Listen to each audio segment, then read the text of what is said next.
Yeah, so, you know, Egypt, because there was an accord with Israel from going back to '79 and stuff, it was a fairly friendly thing there, okay? So it wasn't completely out of bounds that you would have these agreements and do that. But when that all flipped, we have no reason or justification to send them a single dollar or single jet fighter. We shouldn't be doing that. The president, with whatever power he has of stuff that's already in the pipeline, thinks he can do that. But we'll be cutting off whatever funding, whatever legislation we can, so we don't do this anymore. The president's acting on his own, and until he gets called on it somehow. Well, I don't see how he can act on his own. I mean, it's impossible. There's a certain amount of executive power they have for things that are already approved. I was a federal law enforcement for 9 years, and I had to answer to somebody. Yeah. He cannot act on his own. That's impossible. He's doing it.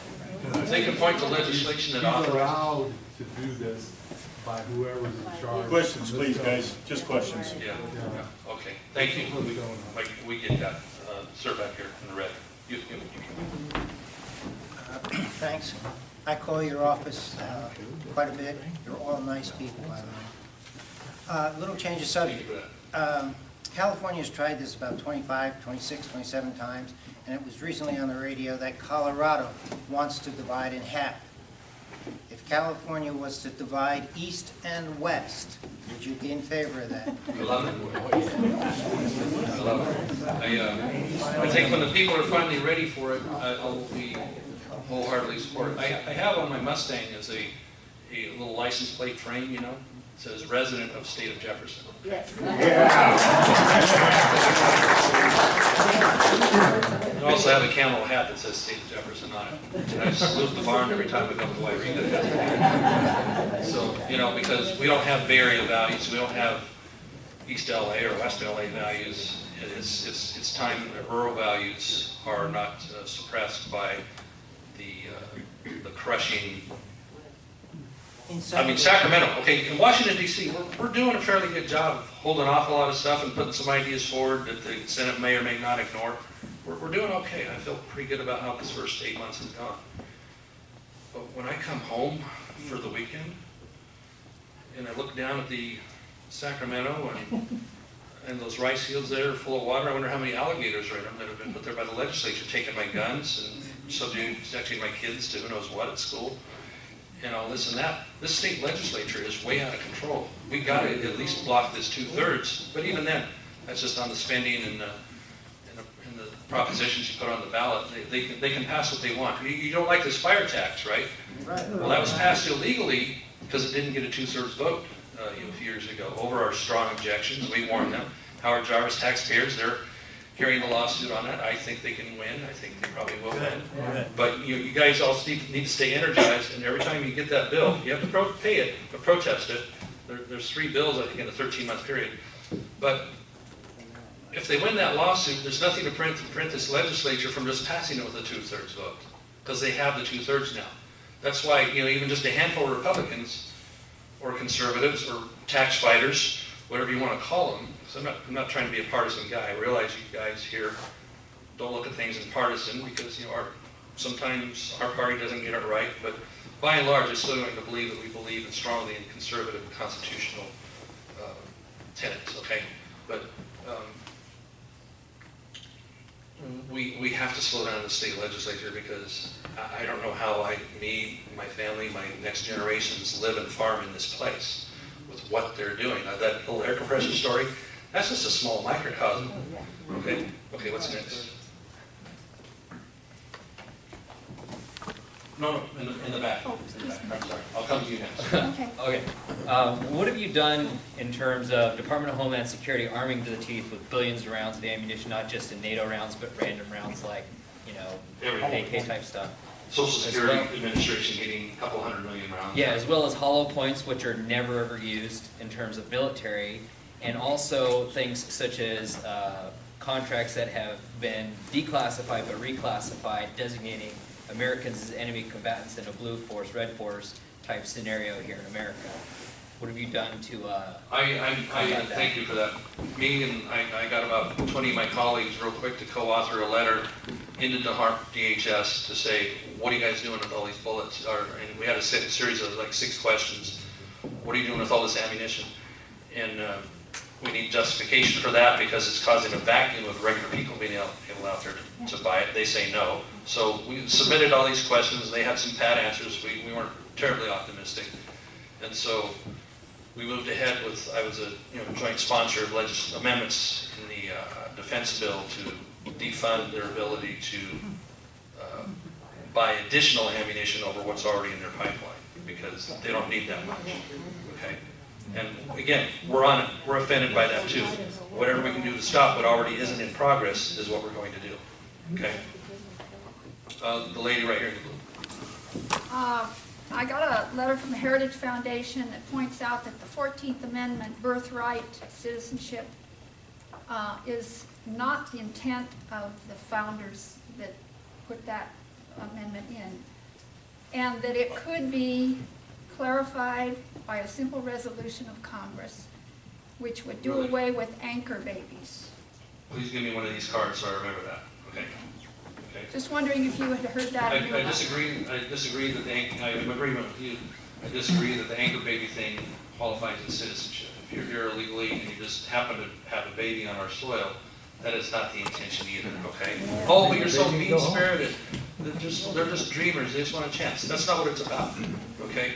If you're doing it here illegally, you shouldn't get that benefit here. If you want to apply, get in the line. Now, we need to do a heck of a lot better at how INS runs and people that do get in line. It shouldn't take 15 years and a bunch of lawyers to apply for citizenship in this country. We should set the criteria. We're going to allow X amount of new citizens each year, X amount of visas, tourist visas, or student visas, or work permits. We'll define a number. We'll figure out a number of what we think we need, what we can handle. We define it. Remember? Tall fence with a well-oiled hinged gate, right, that we control. We're not mean about it, but it's ours. Did you guys lock your house when you left? Yeah. Most of you. Did you take your keys out of your car when you came in? Probably locked your car. So, why can't we lock the front door in the country? Okay. So I like your proposal on that. If it was that simple, let's do it. That's what they say. Yeah. Well, I like Heritage a lot, but sometimes they spend a lot more time chewing on the rear ends of Republicans who are trying to do their best they can instead of the bad guys. So would you all just think about that a minute? We have organizations that are conservative and stuff, and we Republicans, we've got a lot of things that are coming at us from a lot of different directions. We're really doing, if you sat in the room with me, you'd see there is a lot of good people, a lot of good patriots in this room. So don't spend all your time banging on us or banging on the speaker. Oh, they're going to cave. We're not going to freaking cave. Okay? I'm sorry about that a little bit. I just got to emphasize with you, okay? We're not going to give in. These things are all wrong. I don't need this job. It's about sovereignty. I don't need this plane ride. My farm, my family, it's nice here. But I feel compelled to be part of something that we don't let this erode. So my kids ask me someday, we don't have anything left. What happened? What'd you do? Oh, I was golfing. That's not an answer. So, somebody from this side of the room. Sir, yes. On this transgender bill that you're talking about and putting on a ballot, the point in voting on that is kind of pointless. We voted on the anti-gay marriage bill and it was overturned, even though majority ruled. I can see how you're frustrated. But Right. It's never, ever, ever to quote to. Majority ruled in the favor of it, but yet they shot it down anyway against. It's the never, opposition. ever, ever pointless to vote. Well, I'm not saying pointless, but I'm saying the point of voting. They have to come through us. Right, but they overturn He it. might be 300 pounds and I'm 150 and I'm standing on the 50-yard line, but by golly, he's going to have to run over me. I'm not just going to walk off the field. We all have to stand on the field and say, you got to come through us. We might lose, but by golly, we're not going to just lay down. So I want you to do those petitions. I want you to put it on the ballot. I want you to put it in front of the people. Sometimes miracles happen because Prop 8 did happen. Prop 22 happened. Marijuana wasn't made legal. The other ones I've listed, all the taxes were defeated until Prop 30. We win this stuff because maybe there's a sense when you put it right in front of you. I know stupid high-speed rail pass and what a joke that is. Anyway, ma'am, right here. It's been over the news that they are now able to get into our emails and our privacy. What are we doing to protect? I supported the Justin MAH amendment to reel these guys back in. It just barely failed. Another amendment that reeled them in a little less did pass. That isn't talked about as much, so that, you know, the steps are being taken to narrow their ability here. I don't know what the Senate will do, but believe me, we're offended by that also. It's wrong. I don't have anything in my email that I'm really worried about. They have no business looking at it. They have no business looking at any of our stuff. You know, the original concept was that if they're tracking certain types of things with warrants, like, you know, phone calls from known terrorist cells and things like that come in and out, we know that's a very narrow group. We know, we're reasonable people. We know what that looks like. Obviously, they're way, way, way, way beyond that. Okay, sir. What's your take on this overpass, impeach Obama movement? I think it's fine. The overpass? Yeah. You know, our side well, I mean, is it really something you can make into something? It's showing people that there's people out there that are upset by this. And so, you know, it's something we can do. There's a lot of support in Congress for impeachment. Do you see that? The support in Congress for impeachment, again, that's an awful big card to play. You got to play it. And I don't want to run out of here tonight saying, hey, I'm all thinking we need to run out and do that, because it starts a firestorm of stupid media, okay? So it can't be our focus until there's a smoking gun. You know what I mean? We can all see a smoking gun, but as far as where it's standing up to legal, the legal threshold, you know, with and they don't have an attorney general to help. We have to have special prosecutors. So it's going to be very methodical. I know it's frustrating, it's slow, but we have to find all the pieces to build a complete case on whether it's Hillary, whether it's that, whether it's NSA and IRS. You got to have all the pieces, and we have a hard time because they're throwing every roadblock and lying and obfuscating and shredding files and everything else. So we're not giving up, but it's slow and methodical. Daryl Ice is doing wonderful work on that. You got to hang with us on that. I'd like to see a quick show of hands of who thinks the last election was stolen. Who thinks the last election was stolen? We gave it away. It wasn't stolen. Okay, I think that's everybody in the room. You mentioned that the Republicans have stopped saying and doing stupid things. I assume you mean like put up a man like John McCain and Mitt Romney. It seems to me, and we all get, that's why so many Tea Party people are independents and not Republicans. It seems to me if the Republicans were serious, that they would put up someone like Ted Cruz, if he's eligible, and Sarah Palin for the RNC chair. You know, Ray's lamenting that we've gotten candidates to carry the Republican banner, such as McCain and Romney. And the thing you have to roll back to is that Republican primary people voted for them. It was Republican voters that raised them up. It isn't the party put them forward. Yes, you have party. Well, they say I'm an independent, so I can't vote in the primary. Yeah, well, I'm not here to recruit for the party, but I'm sorry, there's two choices. You got to pick a pony. If you want to help shape the primary to get somebody you can get behind, you got to be in it, okay? I'm not telling you have to vote up, sign up for a party, but you're out of the play until the runoff, and if you have not enough Republicans putting up a strong candidate, such as McCain, who just annoys me on a daily basis, and Romney, who's a pretty good guy, but I just felt like he wasn't forceful enough, and he didn't turn people on with that, you know? No.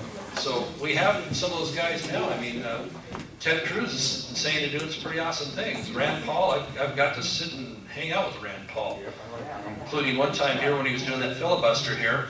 There's a group of us Republicans from the House that went over to the Senate side just to watch. Well, we didn't really organize. We all just kind of showed up after dinner because he was still going. And we went in there and Rand saw us, and he was actually bolstered by that because he'd been going about 9 hours or so. And I slipped him a little bag of peanut M&M. He was munching on them. So, but he later called us out in an article saying these guys were the Republican cavalry that came over from the House just to show them support. I had my name listed on that, so I thought that's pretty awesome. You know, but So we have some stars that can do this, but the press will start right now on saying, oh, these guys are nuts, they're this, they're that, they're the other. You know, Chris Christie, for a while, he had some panache and some aura about him there, and he blew himself up with the Obama man, what do you call that? There's a funny term for, or it's called a bromance, right? They call it a bromance now? So, I mean, so that made a lot of people nervous. So Chris Christie's star has fallen way down, and he really doesn't believe in very much of our values. He's just a guy that can, you know, bellow a lot. So we have some stars that can come forward, but they will be ridiculed and slashed and burned by the media every single day and try to have their credibility taken away. So I think Cruz could very well be that guy. I think Rand Paul could be. I think Rubio's kind of self-destructive because of the perception. I don't know what his real intentions were with immigration, but there's part perception, part action that have hurt him pretty bad. I don't know if he recovers from that. And so, yeah. So. Well, this is partial a question and partial a statement.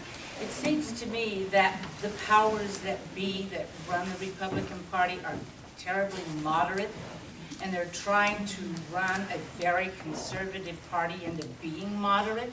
What are your feelings on what you're seeing that comes from the Washingtonians? I don't think that's true. I don't think that they're the super moderates that run the party. I think they believe in the things that are in the platform, and it's a conservative platform, okay? Again, I'm not here to pitch the party. That's not my thing. But if you read the things that are in the platform, you would agree with, I think, 99% of them.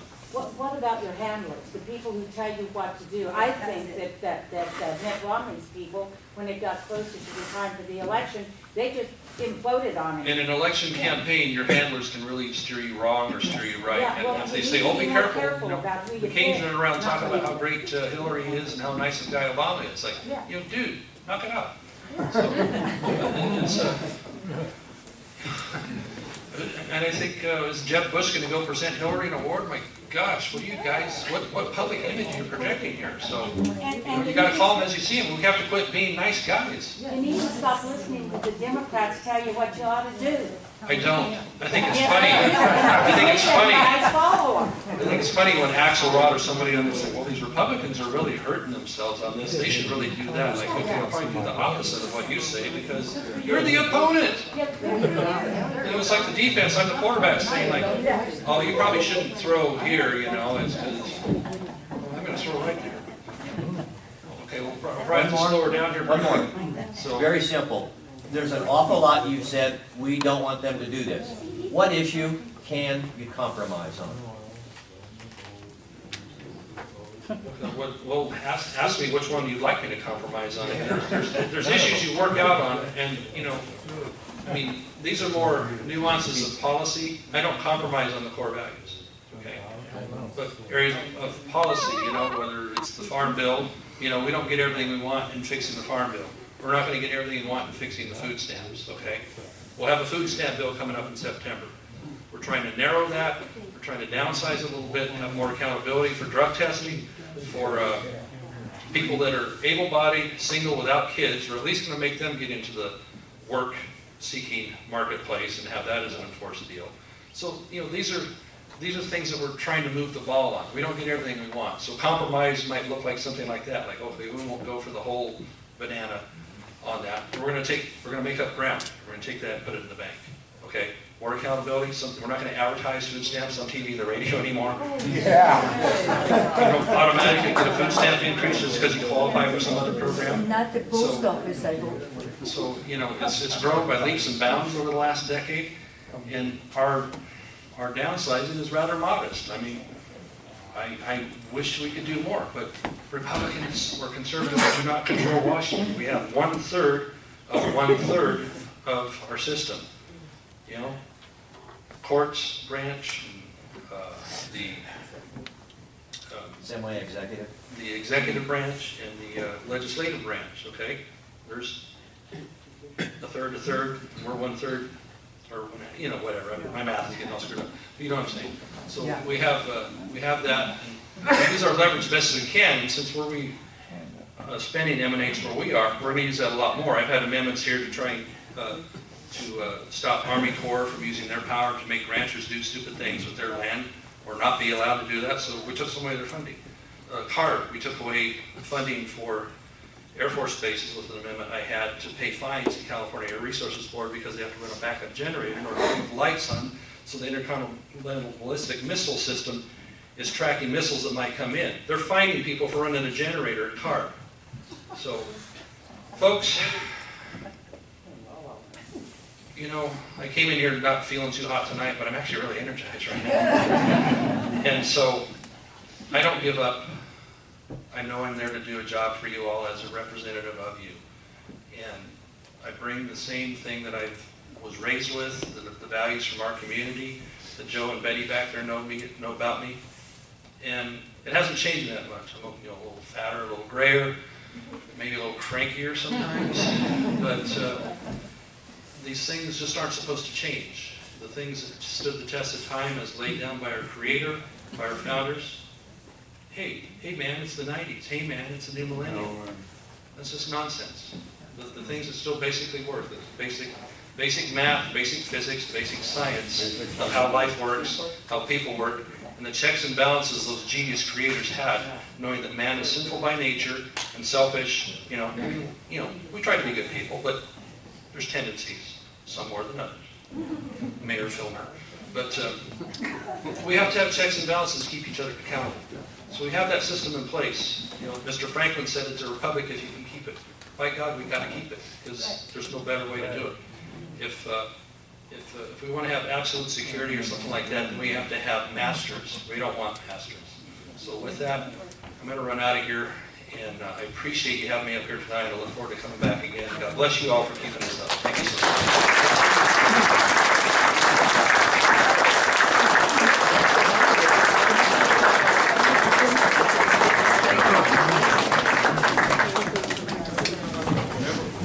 Ladies and gentlemen, can you keep your seat?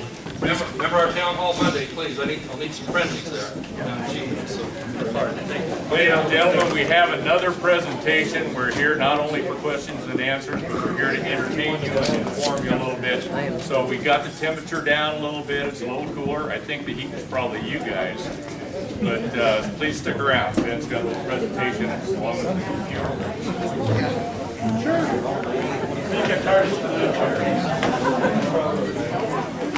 You enjoyed all your